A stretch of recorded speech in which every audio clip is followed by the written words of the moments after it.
நேயருக்கு வணக்கம். இன்னைக்கு நாம டொனால்ட் ட்ரம்ப் நிர்வாகம் இந்தியா மேல போட்டிருக்கிற புதிய சுங்க வரிகள் பத்தி கொஞ்சம் ஆழமா பார்க்க போறோம். அதுல ரொம்ப சுவாரஸ்யமான விஷயம் என்னன்னா, நம்ம அண்டை நாடுகள், அதாவது பங்களாதேஷ், பாகிஸ்தானை விட இந்தியாவுக்கு அதிக வரி விதிச்சிருக்காங்க. இந்தியாவுக்கு 25%, ஆனா பங்களாதேஷ்க்கு 20, பாகிஸ்தானுக்கு 19% தான். இது ஆகஸ்ட் 7ல இருந்து அமலுக்கு வருதுன்னு சொல்றாங்க. அந்த பகுப்பாய்வு சொல்றபடி இது இந்திய பொருளாதாரத்தை குறிவைக்கிற மாதிரி இருக்கு. ஆமா, நேரடியாவே இது தெரியுது. அதாவது இந்த வரி அமைப்பு இந்திய ஏற்றுமதியாளர்களை விட பங்களாதேஷ், பாகிஸ்தான் ஏற்றுமதியாளர்களுக்கு ஒரு சாதகமான நிலையை கொடுக்குது. இந்தியால தயாரான ஒரு 100 ரூபாய் டி-ஷர்ட்னு வச்சுக்கலாம். இந்த 25% வரியால அமெரிக்கால அதோட விலை 125 ரூபாய் ஆயிடும். ஆனா அதே டி-ஷர்ட் பங்களாதேஷ்ல தயாராகி இருந்தா 20% வரியோட 120 ரூபாய்க்கு வரும். பாகிஸ்தான்ல இருந்தனா இன்னும் கம்மி, 119 ரூபாய் தான், 19% வரி. ஆக இது நேரடியா இந்திய பொருட்களோட போட்டி தன்மையை குறைக்குது. நிச்சயமா. இதனாலேயே பங்களாதேஷை சேர்ந்த முகமது யூனிஸ்னு ஒருத்தர், இந்தியா மாட்டிக்கிச்சு, நாங்க தப்பிச்சிட்டோன்னு சோசியல் மீடியால கிண்டல் பண்ற மாதிரி போட்டதா இந்த ஆதாரம் சொல்லுது. இது சிலரோட உண்மையான எண்ணங்களை காட்டுதுன்னு கூட அந்த பகுப்பாய்வுல சொல்றாங்களாமே. இந்த மாதிரி நேரத்துல அது வெளிப்படுதுன்னு குறிப்பிடுறாங்க. ஆனா இதுக்கு பின்னாடி ட்ரம்போட உண்மையான நோக்கம் என்னவா இருக்கும்? சும்மா அண்டை நாடுகளுக்கு உதவி செய்யவா?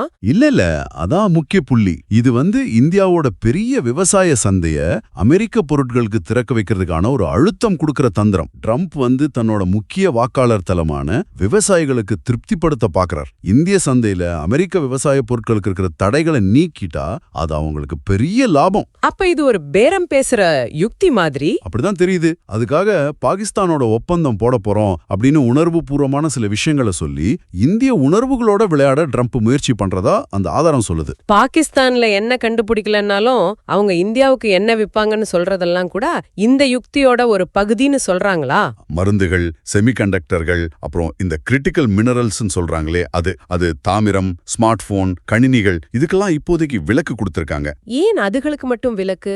ஒருவேளை அது அமெரிக்காவோட சப்ளை செயினுக்கு ரொம்ப முக்கியமா இருக்கலாம், அல்லது அதுக்கு மாற்று வழிகள் இப்போதைக்கு இல்லாம இருக்கலாம். அப்போ எந்தெந்த துறைகள் அதிகமா பாதிக்கப்படும்? இந்த விலக்குகள் இருந்தாலும் கூட அமெரிக்காவுக்கு இந்தியா பண்ற மொத்த ஏற்றுமதியில சுமார் 60% பொருட்கள் இந்த புதிய வரியால பாதிக்கப்படும்னு அந்த ஆதாரம் சொல்லுது. குறிப்பா நகைகள், ஜவுளி மாதிரி தொழிலாளர்கள் அதிகம் தேவைப்படுற துறைகள் இதுல அடங்கும். இன்னொரு விஷயம் என்னன்னா, அமெரிக்காவோட ஃபெடரல் ரிசர்வ் தலைவரே இந்த வரியோட பாதிப்பு சீக்கிரமே அமெரிக்க மக்களுக்கும் தெரியும்னு எச்சரிச்சிருக்காரு. அமெரிக்கால பணவீக்கம் அதிகமாகுமா? ஆமா, அந்த வாய்ப்பு இருக்கு. அதனால இது ரெண்டு பக்கமும் தாக்கத்தை ஏற்படுத்தும். பேச்சுவார்த்தை எல்லாம் இன்னும் நடந்துட்டு இருக்கு. ஆகஸ்ட் 7 வரைக்கும் நேரம் இருக்கு. ஒரு பக்கம் குறிப்பிட்ட துறைகளை தாக்குற மாதிரி பொருளாதார அழுத்தம், இன்னொரு பக்கம் முக்கியமான துறைகளுக்கு விலக்கு. என்ன முடிவெடுப்பாங்கன்னு பார்க்கணும். அந்த வர்த்தக பேச்சுவார்த்தைகள் எப்படி முடியுதுங்கிறது தான் ரொம்ப முக்கியம். சரி, இதெல்லாம் வச்சு பார்க்கும்போது இந்த உடனடி வரி விதிப்புகளுக்கு பின்னாடி இருக்கிற இந்த உத்தி இந்தியாவோட நீண்டகால வர்த்தக கொள்கைகளை, குறிப்பா விவசாயத்துறையில அதோட நிலைப்பாட்டை எப்படி மாத்த போகுதுன்னு நீங்க கொஞ்சம் யோசிச்சு பாருங்க.